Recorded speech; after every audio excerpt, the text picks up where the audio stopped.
Hey guys, thanks for joining me today. I'm here with Jacob Knowles, who is going to tell us how he has launched multiple seven-figure e-commerce brands and done over $10 million. That's eight figures in print-on-demand sales, or helped, be a part of some of your clients' journeys, right? You're going to explain all that to us. Yeah, absolutely. So started back drop shipping in like 2016. I was a senior in college. Failed first couple Shopify stores, but eventually found my groove with Facebook ads.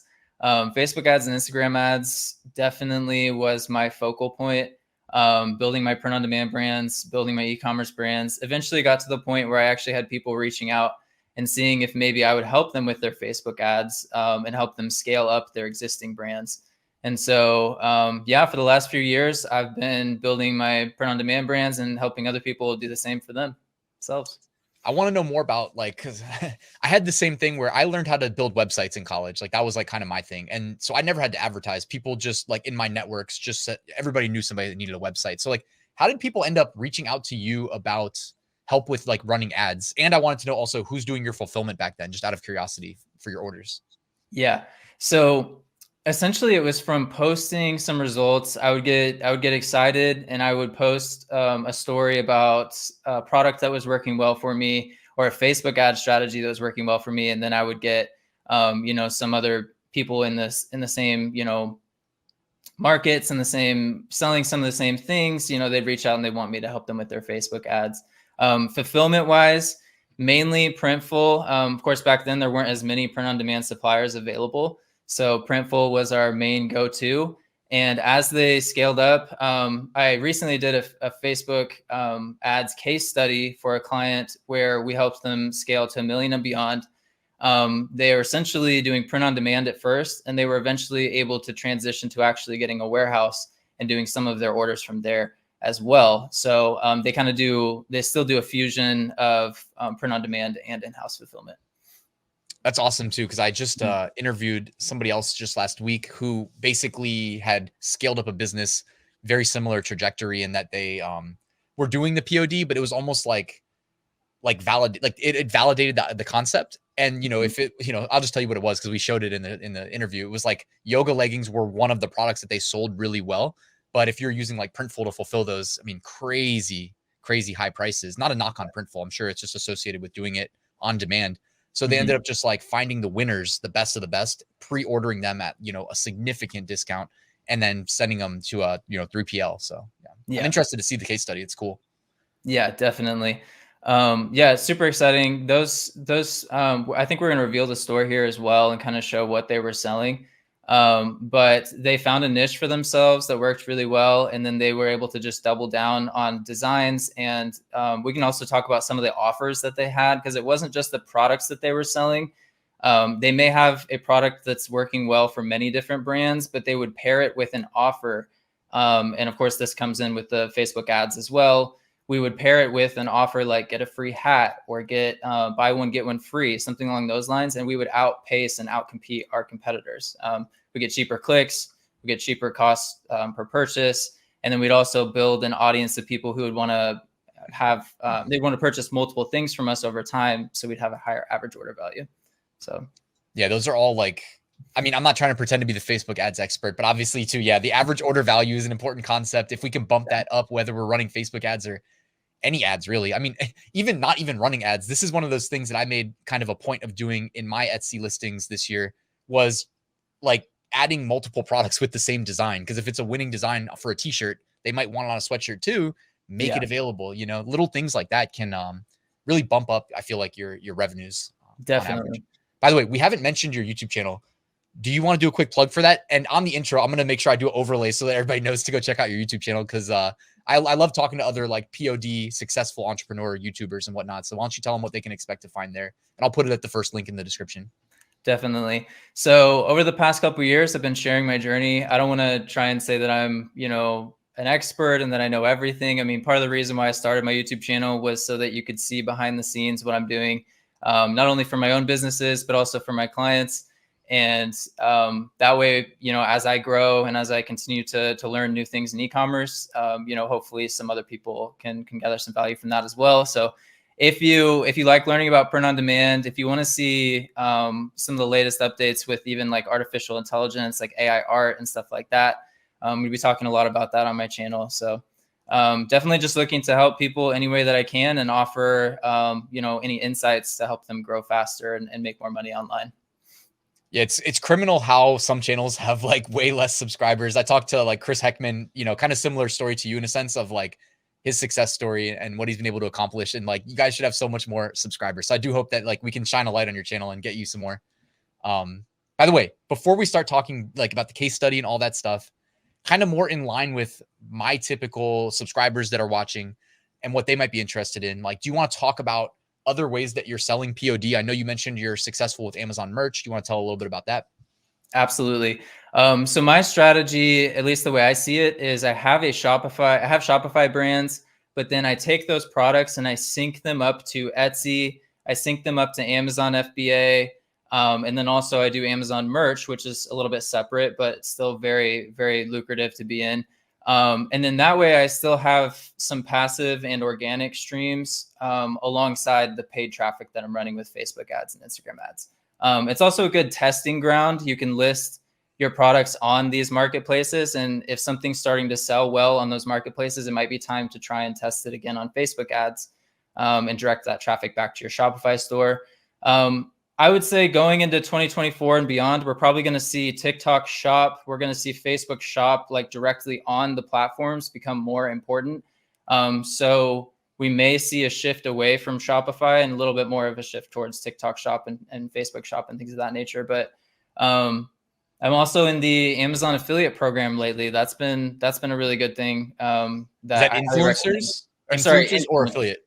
The influencers, yeah. Yeah. That program is really good right now for anyone that is looking to kind of get their feet wet in affiliate marketing, but they don't want to send traffic to Amazon. Highly recommend that. It's a little bit off topic, but it's a good program. No, man. Yeah. Can I ask like how you found out about it out of curiosity?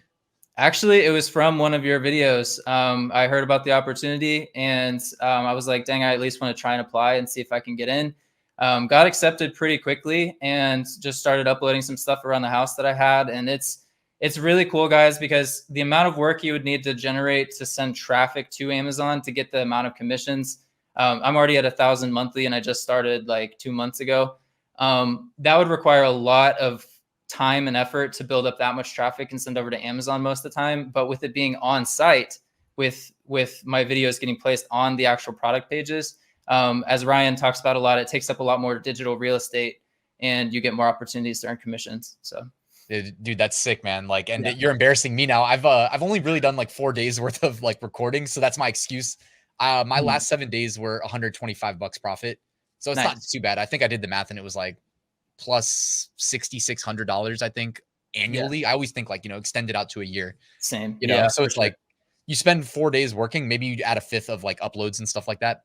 And you added $6,600 to your annual income. I mean, sometimes like, we were YouTubers. We have to put out clickbaity titles and thumbnails to get people to watch it.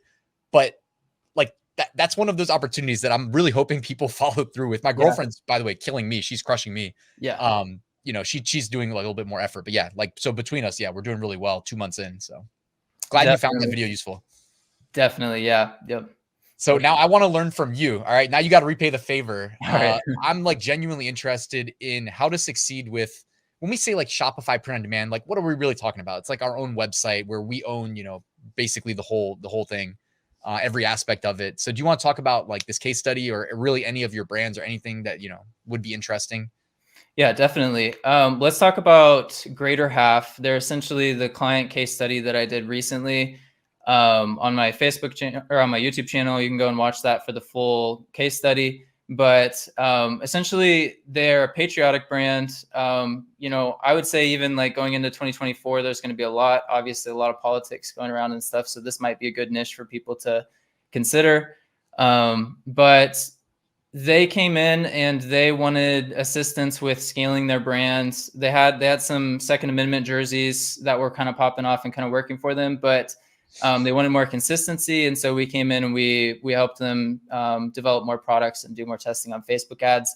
Ultimately, with Facebook ads, it comes down to testing. One of the main things I talk about in that case study We tried a lot of different customer review images. So when someone would send in an image for a review, we would use that in our ads. And then we would potentially use their review as well. So if they gave a 5-star review testimonial, we would use that in our marketing. And we would go through maybe 10 to 15 different images before we would find one that would really succeed for us. So if you're going to be doing Facebook ads and Shopify, you do need to be aware that you need to do a little bit of testing. But what I always teach is like the lowest budget testing you can possibly do, especially when you're getting started. That way you can do like $5 daily budgets on your ad sets, find what works, and then you can scale that up and do a lot more. So nice. Yeah. I mean, even $5 a day is enough. Like, this is me from the outside looking in without much of a clue. I've run like, I can count on one hand the number of Facebook ads I've ever ran. So yeah, the lowest they will actually let you bid is $5 a day. And so you can start with that at the ad set level and test out an interest. Like if you're selling a dog product, you might want to test out like Petco or pet owners or dog behavior or something like that. And then that one $5 ad set test is within a couple of days, you're going to get the data back and it will tell you whether or not it's worth pursuing and continuing. And then also you have to keep an eye on the ads as well. You have to monitor the ads and figure out which ones are going to perform best for you. And obviously you're going to be profitable in the long run. So nice. That's awesome. So just to, I guess, zoom out too. So you take on clients, you're open to taking on clients to assist with, building out their ads and whatnot. Anything beyond that?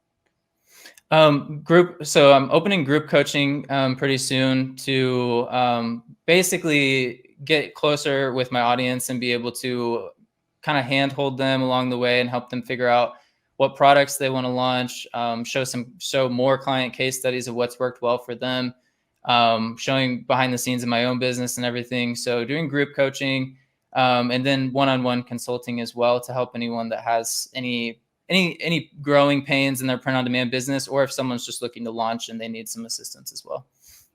That's awesome. Yeah, and that can make such a big difference. Like doing it early on, you know what I mean? Like getting these insights from people who are more successful than you early on can help anybody that's watching this video that might be on the fence. And I mean, obviously we're putting out this YouTube content, not even trying to upsell, but obviously it's different. This is a one-way communication to anybody watching, and, sitting down and being able to ask questions and whatnot is definitely, it's nice. I know a lot of people appreciate that. I still take one-on-one calls. The price has gone up a little bit since I initially launched that option, but my time, there's still only 24 hours in a day, unfortunately.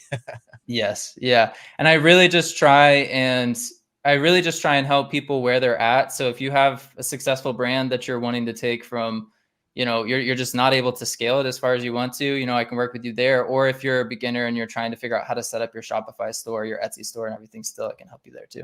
So. Yeah, that's awesome, man. Also, I didn't mention, but I love that you took the complementary approach. I call it the complementary approach. In my mind, it's just the logical approach. It's like you already did the work. Just push it on all these platforms that rank well on Google, and get the extra visibility, right? Yeah. Yeah, absolutely. Yeah. So what I'm missing, the missing piece of the pie is the for me, more or less, like I started my first Shopify POD store this year, but I only did organic traffic. Mm-hmm. I'm up to maybe 120 sales or so. You know what I mean? That's just what was available. I mean, it's in a trending niche, so. I was surprised to see any sales, truly, because I was web developer mindset, give it a year before Google starts to trust it. And I guess maybe because it was Shopify, I literally got organic traffic and my first sale within 7 days of the site going live. So that was crazy. But what can you teach us? I know you had a screen share queued up. Let me know when you want to show what you had planned. Yeah, for sure. So, and definitely I would say going forward with your Shopify store, you may want to look into making sure you're synced up with TikTok Shop and then maybe running some TikTok ads too. But as far as wanting to run some Facebook ads, you're just testing wise, you'll just have to figure out also products that are high enough profit margin. So you don't want to do t-shirts or anything. You want to find something that has a decent profit margin. But yeah, we can go ahead and show off greater half if you want. Sorry, what'd you say? I said $30 t-shirts. Oh yeah. It's really expensive. That's that problem. Clothing. Yeah. So guys, this is the brand that I helped scale to 1 million and beyond in revenue. And we kept them around the 20 to 30% profit margin. Essentially they sold polos, they sold Second Amendment jerseys, all different kinds of patriotic type apparel. So hats, flags, stuff like that. And so if you want to get some inspiration from them, go check out their website. They're always launching new products and everything. But yeah, this is definitely something you could do with print on demand. I think Printful and Awkward Styles, I think they have polos, they have hats and things of that nature. And this was only with Facebook ads that I helped them with. So they also have their SMS campaigns. They also have their email marketing, to where if someone were to come on their website and put something in their cart and then leave, they'd have retargeting campaigns that they would get texts, they would get emails and things of that nature. So all of that I cover inside of the case study on my channel. I don't want to go too much into detail into how we actually set up the retargeting and the lookalike audiences and things like that, because another thing I'll say about Facebook ads is it's data dependent. So whenever you start fresh with a brand new pixel that has no data and a website that doesn't have a ton of data, it's way harder to find your customers. But as you start getting sales and as you start getting those ads that are clicking and resonating with your audience, that's whenever your data starts to build up on your pixel, and then Facebook becomes a lot more hyper targeted. And then I talk about this in the case study, but eventually you can make lookalike audiences, which basically it's what it sounds like. They're audiences that look exactly like people who have already purchased from you or added to cart, and taken similar actions to your other customers.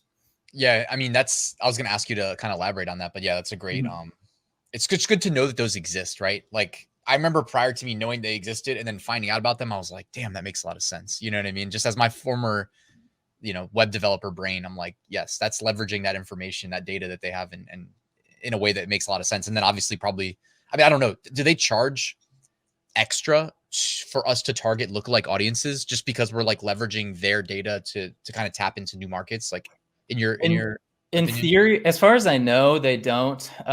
It's just it's a custom audience specifically for like based off of your data. And I don't think there's a higher charge for that. Typically, you run lookalike audiences and you're going to see a higher return on your investment. So if there is a charge to it, you still get a higher return on your investment at the end of the day. So, got you. And I wanted to also ask, as someone who hasn't implemented like the full stack, I mean, honestly, it's like, I don't want to make this about me, but it's like when I would mess around with like Shopify in the past for like my FBA products and stuff. Yeah. Like, man, I could tinker all day. I could go into that black hole that like most people might spend a month. Like I could spend a month, but like of maybe extra efficient at using computers, since I've been like obsessed with them since I was 13. Yeah. And my web developer brain would go, and I would literally go be like hacking the source code of the page nonstop, being like, I'm not going to pay for that Shopify add-on. I'm just going to build it myself, all that crap. If somebody's watching right now, they're not going to waste all the time that I did, because that's just probably a terrible idea. Is there an easy, like, kind of turnkey way to implement like the Facebook pixel, to implement the SMS, maybe not the marketing aspect, but like just the collection, just the beginning? Is there an easy way to implement like something to do like email marketing? I just talked yesterday or 2 days ago about like Everbee email, for automating Etsy email communications. And they actually have about as close to a turnkey solution as you can imagine. Is there something like that for Shopify? Is it something you teach? Yeah. Shopify is a little more turnkey. So as soon as you launch your store and have traffic going to it, you should be collecting emails. Now, as far as actually setting up the email flows, they do have a basic email flow set up for retargeting and stuff like that. But then you would need to go in and tweak it if you wanted to add in like additional emails and things like that. It's actually fairly new on Shopify. They didn't used to have the email marketing feature. Now they have the flows and everything to set up. Getting started with the Facebook pixel, that also used to be a little bit more difficult, where you had to go in and kind of put that in the code yourself and everything. Now, if you just go to the App Store, the Shopify App Store, and download Facebook or Meta, it might be called Meta now, that will help you sync up with TikTok or with Facebook Shop and with the Facebook pixel and get all your settings going. One thing you might want to do is warm up your Facebook page a little bit. So make some posts that relate to your audience. If you have a general page, just post some like memes and stuff like that. Try and get some activity going on the page. And then that way, whenever you start running ads, your CPMs and everything will hopefully be a little bit lower, since you have a little history on Facebook. Got you. Yeah. Yeah. So you would recommend having like the social media pages kind of set up. This is almost like assuming you've got a little bit of a brand presence. And you mentioned TikTok Shop too. We kind of all over the place, but I also love it. What are you like TikTok Shop, man? So it's kind of like implying you have a business page, like a business TikTok page set up. Do they let you kind of target people that have watched your videos? Is it similar to like having a Facebook pixel on a website in that sense in some way? Absolutely. So it's basically linked to your business TikTok page, and then your catalog of products. Actually, so there's a surprising amount of organic traffic that comes from TikTok Shop. I wasn't expecting this. Once I uploaded my catalog of Shine On products and my other print on demand products and stuff, I started seeing some organic sales. But the main thing that I assume TikTok is going to push for in the future is obviously using their ads platform to target with your products and stuff. But what you can do is you can launch organic content on your products. You could be an influencer for your own brand, or you could just do faceless videos, and you could post organic videos and tag your products, and you could do it that way.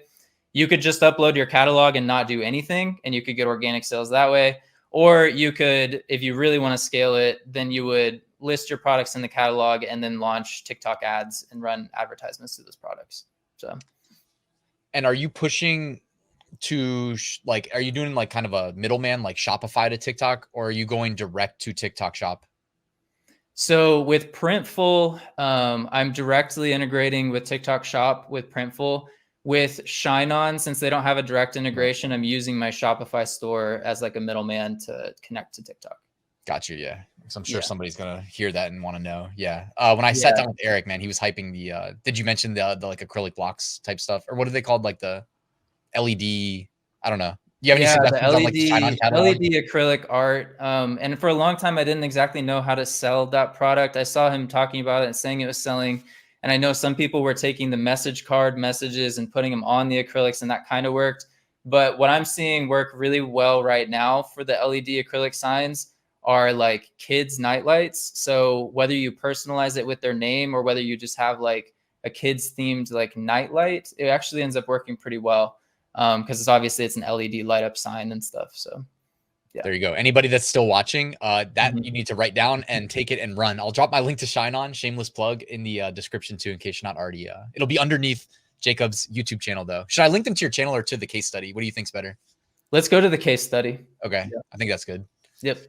And anything else you want to talk about with regards to that? I know we wanted to kind of talk about how, I don't know, man, but how do we frame it? Like kind of how we had a similar trajectory in the sense of kind of born into not like necessarily like, you know, free like money and free opportunity. And we kind of just like grinded our way and have followed a trajectory upwards, and kind of like where this has taken like us in terms of like using the money that we've made and stuff like that. Yeah. Yeah. I mean, I think print on demand has, like, at the time when I first heard about e-commerce or drop shipping or print on demand, it was easy to fall into the illusion that maybe it was going to be this get rich quick scheme, and that it was just going to be an overnight thing because all these people are telling you that. But for me, I decided, very similar to you, I just decided I was going to make it work. Like if it can work for someone else, it can work for me too. You know, I didn't come from a lot of money. You know, my parents had me, you know, working as soon as I, you know, could work and everything. And so when it came to trying to figure out what I wanted to do after college and everything, I knew I didn't necessarily want to do the 9 to 5, and I didn't want to lose my location freedom and my time freedom and everything else that went along with that. And so what I'm trying to say is that print on demand and e-commerce, while it seems so small, or at first it might seem big, and then you kind of get disappointed once you start going into it and seeing that it's going to take more work. But if you stick to it and you just stay consistent with it, then it can open so many opportunities for you. Like for me personally, it opened the door to being able to own real estate. It opened the door to being able to teach others about these opportunities. Copywriting, Facebook advertising, YouTube, like being a YouTuber, all of these different things stemmed from deciding to build an online business and deciding to get into print on demand. So all the people that I've met, even this interview that I'm on now, it all comes from the decision to just keep going and build that online income and just, you know, figure out what works and be consistent with it. Yeah, I love hearing that, man. And you know, I had these like mantras that would go through my head, like along with like as I'm going along my journey. One of them was just make it work for you, you know, because and you can watch these YouTube print on demand videos all day and you'll get a mix of people talking about what worked for them, like what worked for you. It's like I haven't even attempted the Shopify Facebook ads aspect yet. I'm still over here doing well for myself. And that's the thing. It's like pick your flavor. Anybody watching, like pick your flavor, make it work for you. You don't have to do all the above. You are watching a video where two people though did kind of take a very complimentary approach. So maybe take a note of that, because I really believe in that. It's like, it's low friction if you let it be. You know what I mean? Like pushing something that you sold on Etsy to Amazon, like you just set it up and then it's 1 minute per product, you know?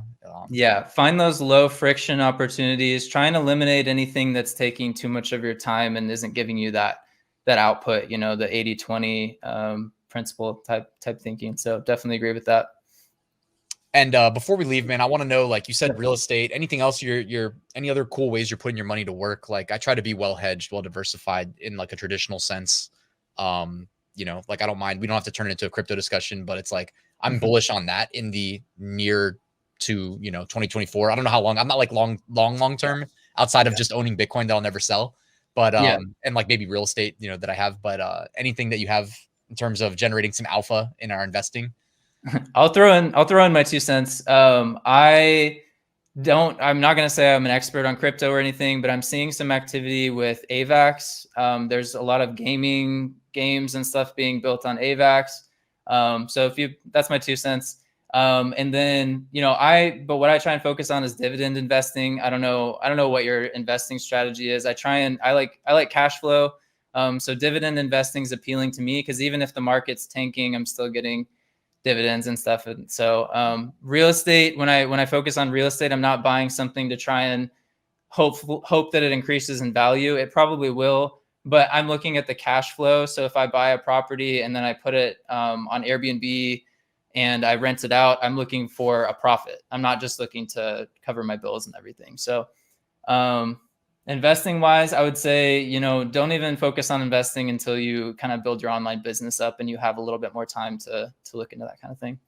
Yeah, no, that's a great tip. Cause yeah, we all know people that aren't where they should be with regards to the cash flow, you know, like however you want to frame it, dollars. I always thought dollars per day, but you could think of it as like per month or per year, whatever. However you need to frame it in your mind to like stay focused. Yeah. But yeah, once you have it, you know, the disposable income, you can really get into the like responsible side of investing, as opposed to thinking like, okay, the only way I'm going to make it is if I YOLO in stock options. And exactly. Yeah. It's not the path forward. You know, I was just watching an interview on impact theory yesterday about whoever he had on was just talking about like compound interest. And it's like, it really is. It's like you can outperform like 95% of investors by simply, you know, buying like index funds really that'll pay you a dividend and just like brainlessly do it, you know, and pretty much works. Not exciting, but yeah, it's not exciting at all, but it does work. But you do need to have some cash to be able to start that. So yep. Well, hopefully this interview helped them with that. And Jacob, man, anything else that, you know, you didn't get a chance to talk about? Cause you know, I'm all ears. Everything you shared so far has been really valuable. And anybody that's still watching too, let us know, hit the like button, let the YouTube algorithm know, and drop us a comment, even if it's just a thank you to Jacob. Yeah, really appreciate being here, guys. If you want to see the full case study, that'll be linked below. Try and just be as transparent as possible. And yeah, if you got value, I would love for you to subscribe to the channel. I'm going to be posting a lot more about print on demand, and hope to see you there. Awesome. Thanks, man. I appreciate your time. Thanks, Ryan. Appreciate it.